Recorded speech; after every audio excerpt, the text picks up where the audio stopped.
Hi Klingschor, just a quick and unscripted video response. I hope you can forgive me all my stumblers and my sometimes bad use of the English language. I agree with you in something that paranoia of Muslims brings us nowhere.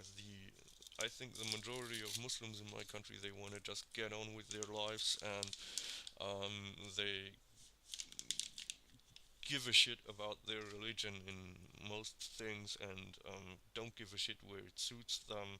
And I think they are just normal people like everyone else, I'd say. But there's a small minority that is radical, and the problem is you draw a very distinct border between traditional Islam and political Islam, and I think that's too easy. That's not adequately reflecting reality, because um, traditional Islam itself has been developed in order to support a theocratic state. Hence, it has inherent political claims, and so poli- traditional Islam is not dead, and it's not that traditional leaders uh, don't actively engage in politics. In the Muslim world, they do a lot, and in the Western world, they try to do a lot. And the next thing is, in my opinion, political Islam, it's just the logical continuation of traditional Islam. Because if you want to enforce a idiotic doctrine of Sharia and theocracy, you need violence, because people won't support you that much, and you need to impose it over your enemy with violence. And the Quran and the Hadith, they are full of it. And I think there is a very blurred border between traditional Islam and political Islam. And what I know from my experience as I was still a Muslim is that often mm,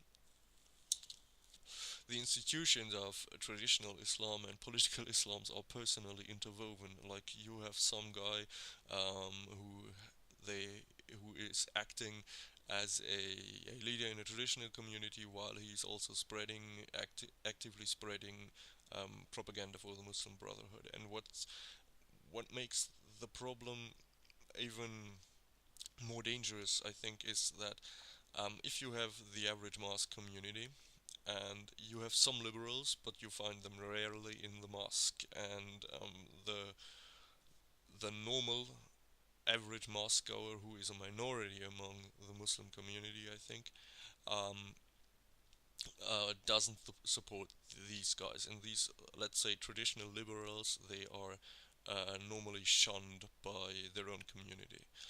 And for example, in one mosque I've been, I knew a very progressive and very intelligent and well-learned imam. And for example, he wanted that there are women allowed in the mosque in a separate room during Ramadan. And so half of the mosque community walked out of the mosque and never came back. And this was one of the rare cases where the liberals, the traditional liberals, and not the, let's say, reactionary traditionalists, controlled the mosque. Normally, it's like um, reactionary traditionalists control it.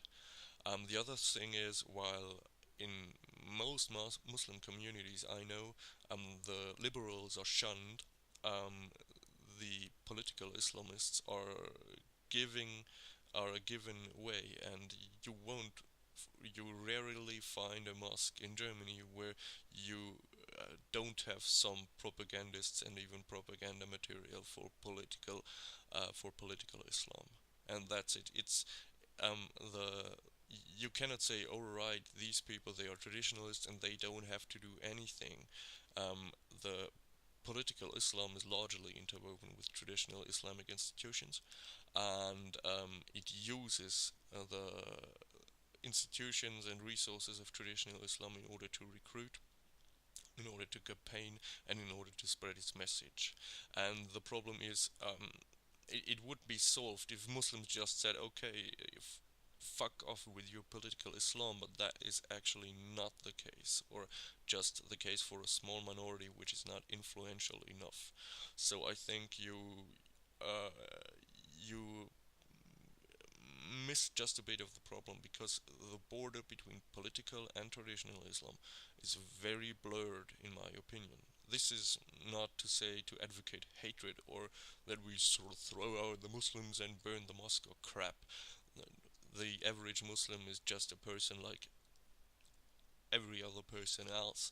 But I think we have to get a straight look on it, and I think we more have to confront Muslims with it, that they distance themselves more from political Islam. Okay, thanks for listening. Bye bye.